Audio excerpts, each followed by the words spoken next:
السلام علیکم پیارے دوستو، ایسے ہی سچے واقعات سننے کے لیے ہمارے چینل اسلام میں نور کو ضرور سبسکرائب کر لیں۔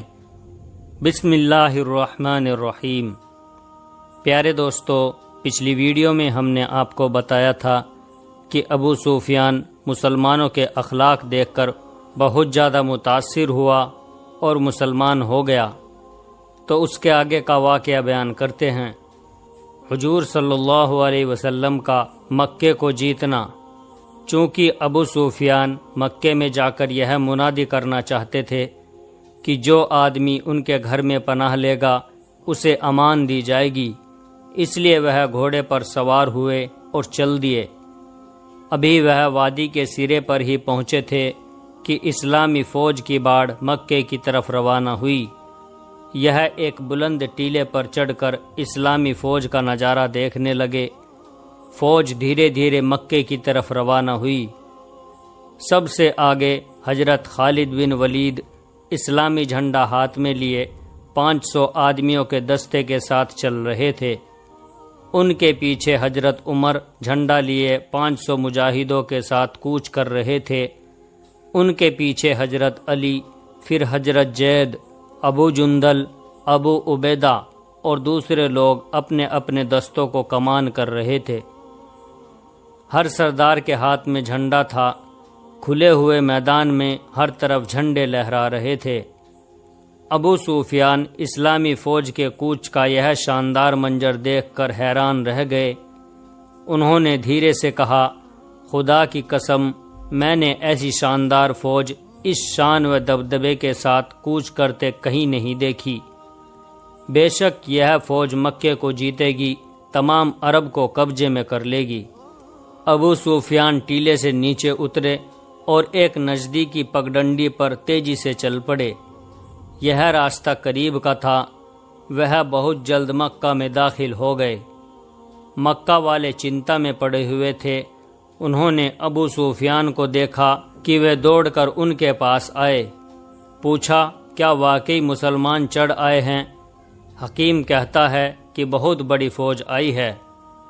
صحیح ہے، ابو سفیان نے کہا، مسلمان ایسی بھاری فوج لائے ہیں اور اس میں ایسے ایسے بہادر ہیں کہ وہ ایک ہی حملے میں مکے کو جیت لیں گے اور لڑنے والوں کو کھیرے ککڑی کی طرح کاٹ کر ڈال دیں گے۔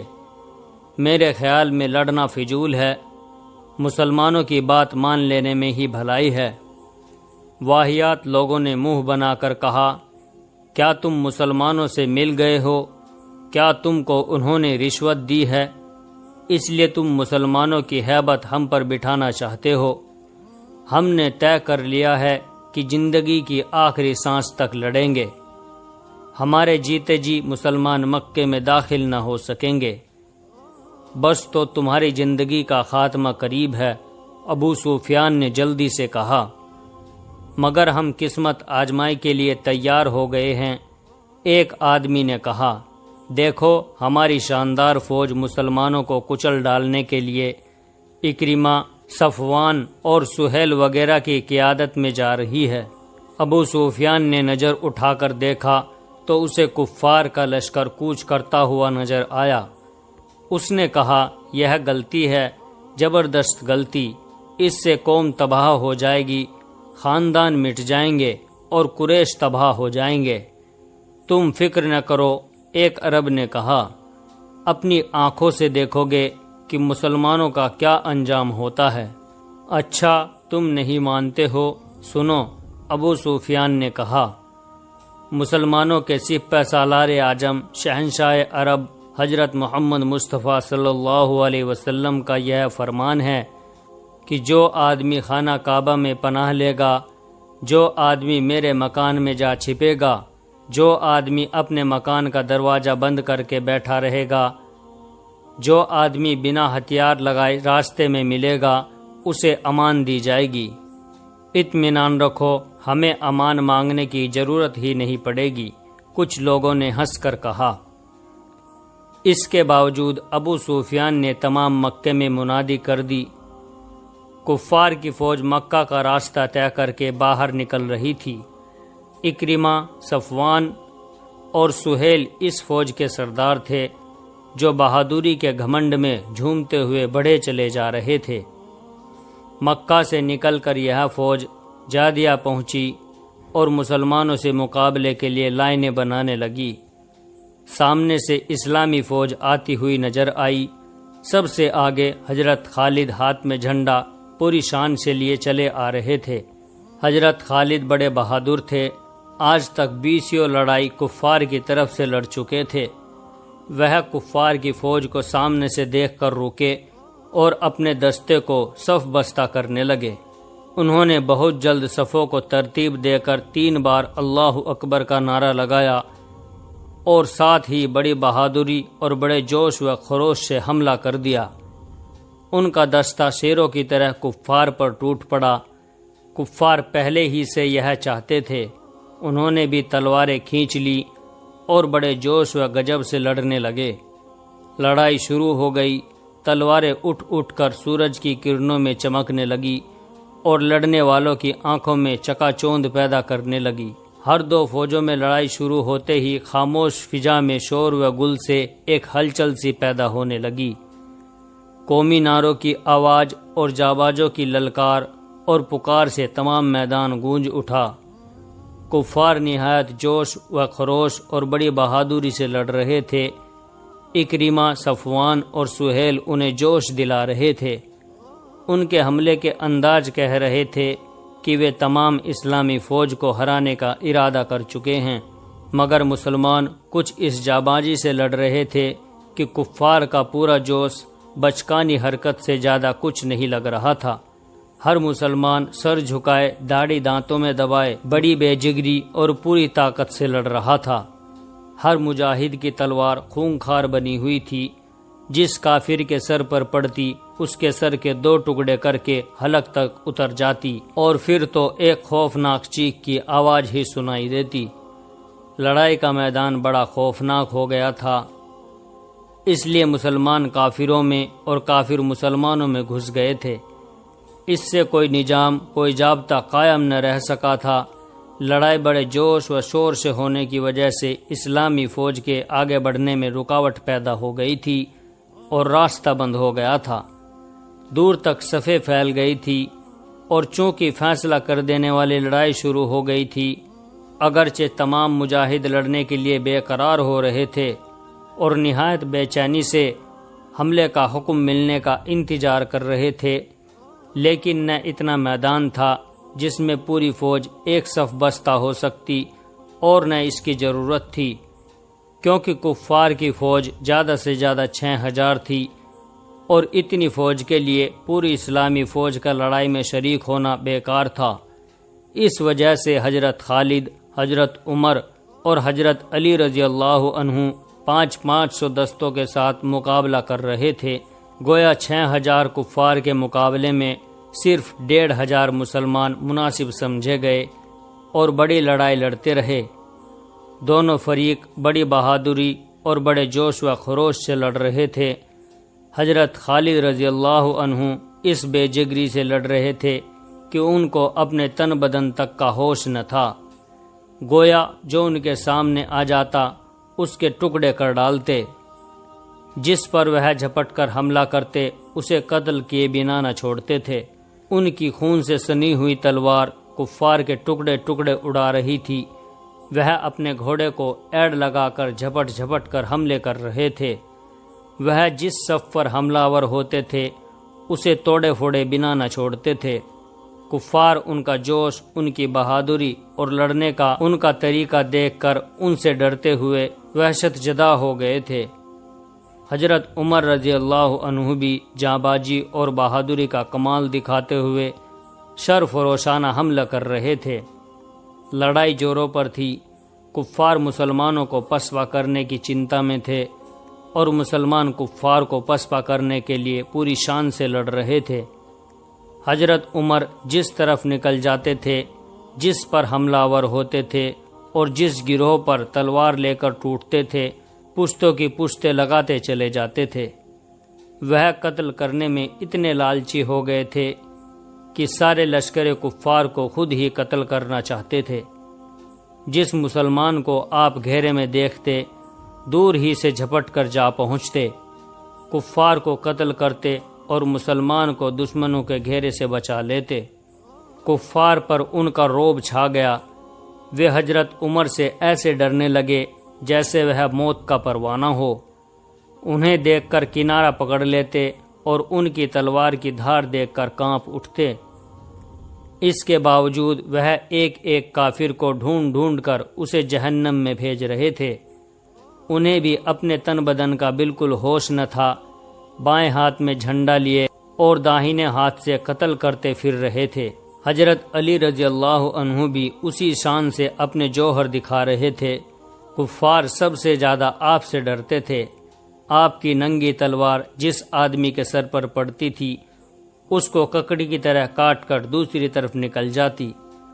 آپ گھوڑے کو کدا کر جس گروہ پر ٹوٹتے، جب تک اس گروہ کے تمام آدمیوں کو قتل نہ کر ڈالتے واپس نہ لوٹتے تھے۔ آپ نے بھی پشتوں کی پشتے لگا دیے تھے، بڑے بڑے سرکش اور بہادر کافروں کو قتل کر کے موت کی گہری نیند سلا دیا تھا۔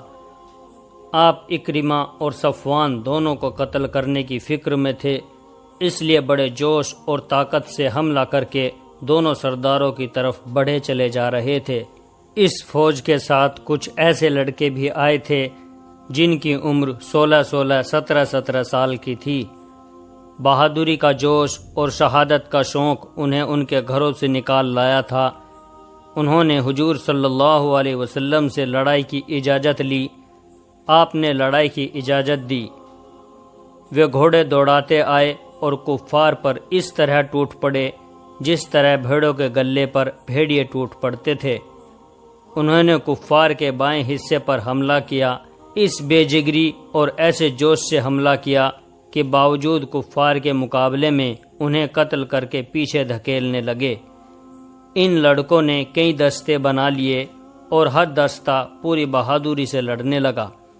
وہ بے دھڑک کفار کی صفوں میں گھس گئے اور اپنی چھوٹی چھوٹی خون سے سنی ہوئی تلواروں سے بڑے بڑے بہادر کافروں کو قتل کر کے زمین کے فرش پر گراتے چلے گئے۔ ان ہونہار مگر کم عمر والے بچوں کی لڑائی نے کفار کو حیرت میں ڈال دیا۔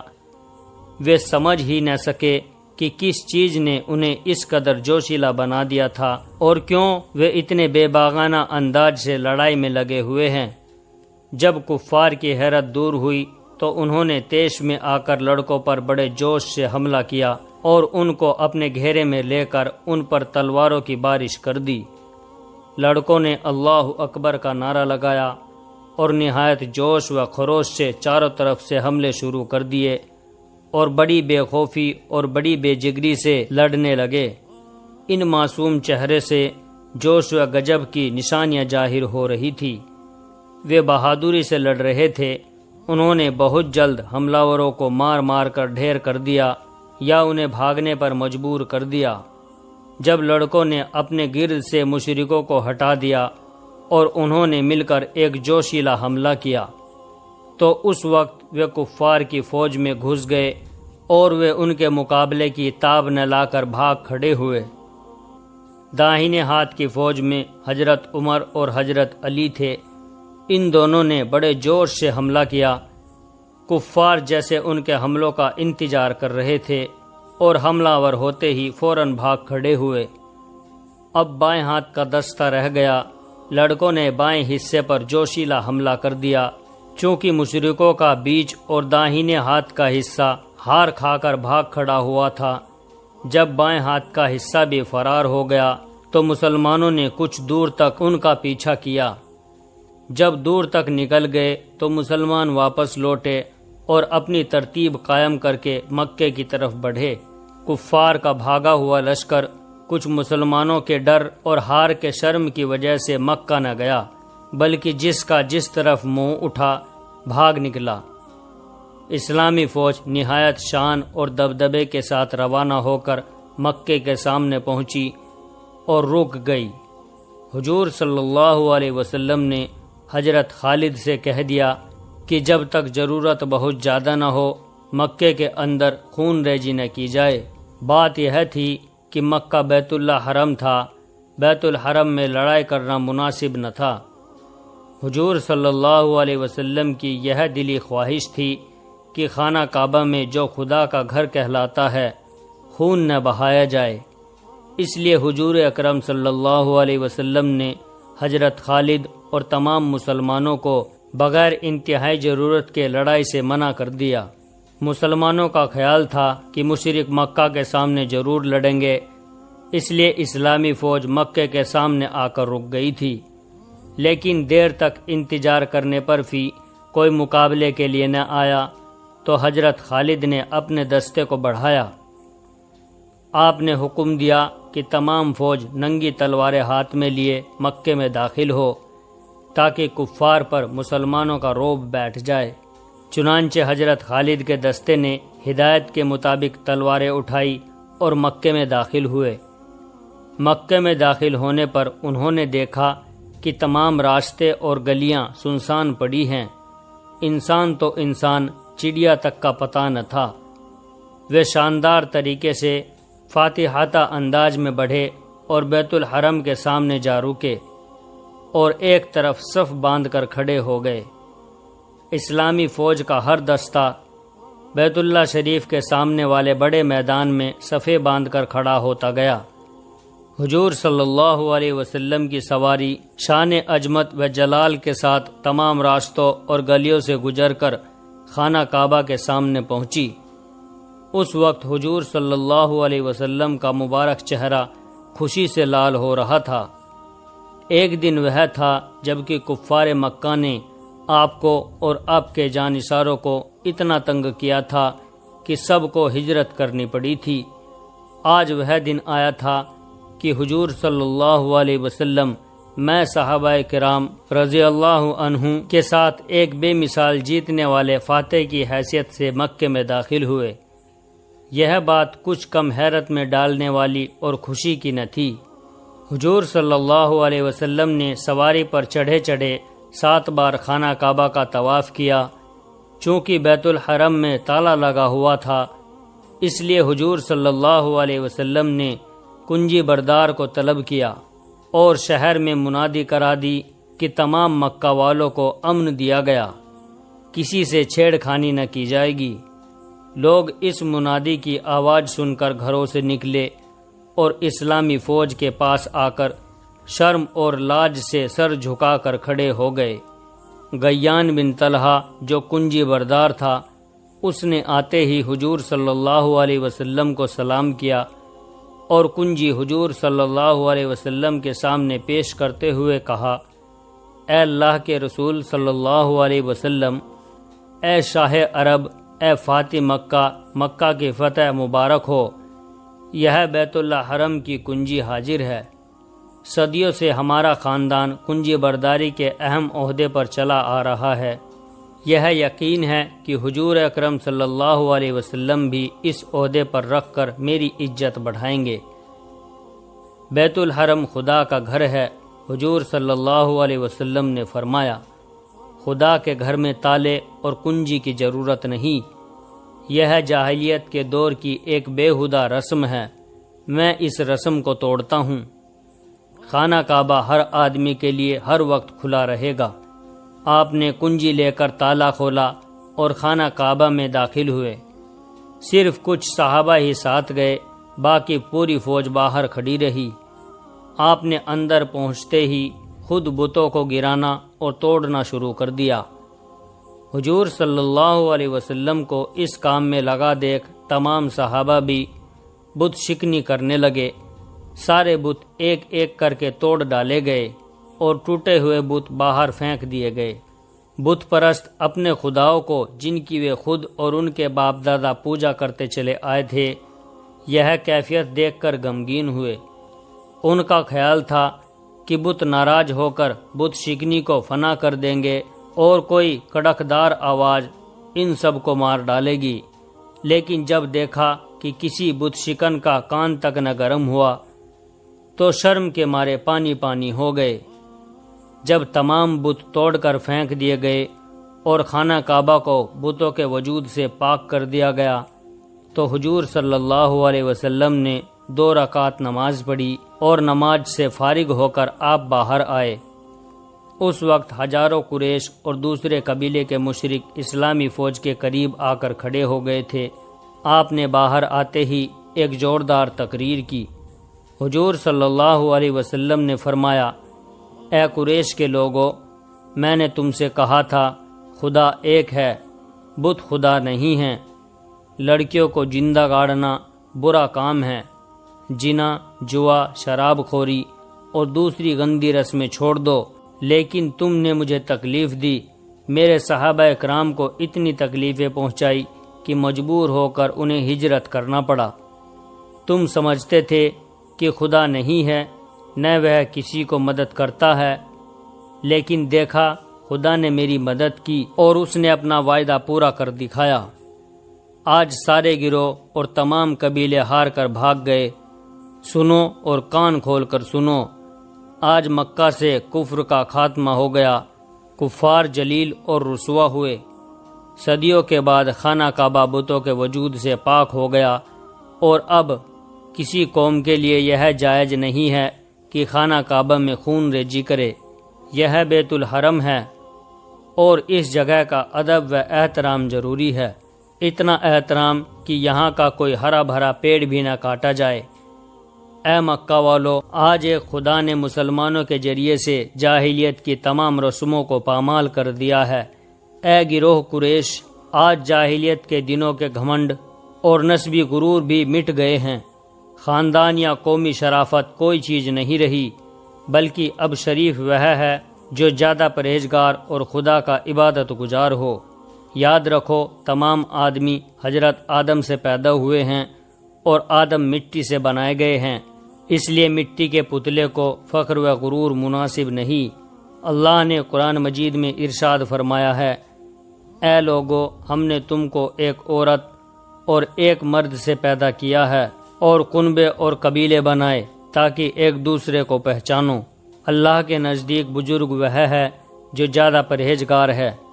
اللہ سب کچھ جاننے والا اور خبردار ہے۔ حضور صلی اللہ علیہ وسلم نے یہ تقریر فرما کر قریش والوں سے خطاب کرتے ہوئے ارشاد فرمایا، اے گروہ قریش، تم کو معلوم ہے کہ میں تمہارے ساتھ کیا سلوک کروں گا۔ یہ سنتے ہی تمام اہل قریش کے چہروں سے دہشت کے نشان ظاہر ہو گئے اور وہ خوف و ہراس بری نگاہوں سے حضور صلی اللہ علیہ وسلم کے مبارک چہرے کی طرف دیکھنے لگے۔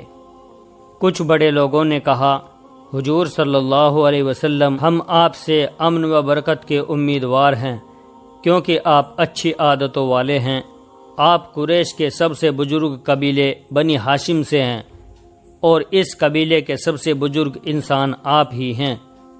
حضور صلی اللہ علیہ وسلم نے مسکرا کر فرمایا، سنو، آج میں تم سے وہی چاہتا ہوں جو حضرت یوسف نے اپنے بھائیوں سے کیا تھا۔ تم پر کوئی ملامت نہیں، تم سب کے سب آزاد ہو۔ لوگوں میں اہل قریش یہ سن کر بہت خوش ہو گئے۔ ان میں سے کچھ نے کہا، اے محمد صلی اللہ علیہ وسلم، تم بے شک خدا کے سچے رسول ہو۔ یہ حلیمی، کریمی، یہ مہربانیاں پیغمبروں کی ہی نشانیاں ہیں۔ یہ صحیح ہے کہ ہم نے آپ کو اور آپ کے ساتھیوں کو ایسی ایسی تکلیفیں دی جو آج تک کسی کو بھی نہ دی گئی ہوگی۔ ہم کو ڈر تھا کہ حضور صلی اللہ علیہ وسلم ہم سے بدلہ لیں گے، لیکن حضور اکرم صلی اللہ علیہ وسلم نے ہماری امیدوں کے خلاف ہم کو معاف کر دیا، جس کے لیے ہم آپ کے بہت بہت شکر گزار ہیں۔ حضور صلی اللہ علیہ وسلم نے مسکراتے ہوئے فرمایا، جاؤ اور بے فکری سے اپنے کاروبار کرو۔ چنانچہ اہل قریش پورے سکون کے ساتھ وہاں سے رخصت ہوئے، اور حضور صلی اللہ علیہ وسلم نے اسلامی فوج کو بھی آرام کرنے کا حکم دے دیا۔ اسلامی فوج اسی جگہ ٹھہر گئی جن مسلمانوں کے مکہ معظمہ مکان تھے اور ان پر کفار مکہ نے قبضہ کر لیا تھا۔ وہ اپنے اپنے مکانوں پر جا کر آرام کرنے لگے، مگر سرور کائنات حضرت محمد مصطفیٰ صلی اللہ علیہ وسلم خیمے میں ہی آرام فرما رہے تھے۔ اس طرح سے ایک عظیم ہستی نے عرب میں وہ انقلاب پیدا کر دیا جو آسمان میں کبھی نہ دیکھا گیا۔ پیارے دوستو، ویڈیو اگر اچھی لگی ہو تو ویڈیو کو لائک اور شیئر کیجیے، اور ہمارے چینل اسلام میں نور کو ضرور سبسکرائب کر لیں، اور جاتے جاتے ہمیں اپنا ایک پیارا سا کمنٹ ضرور کر دیں۔ السلام علیکم ورحمۃ اللہ وبرکاتہ۔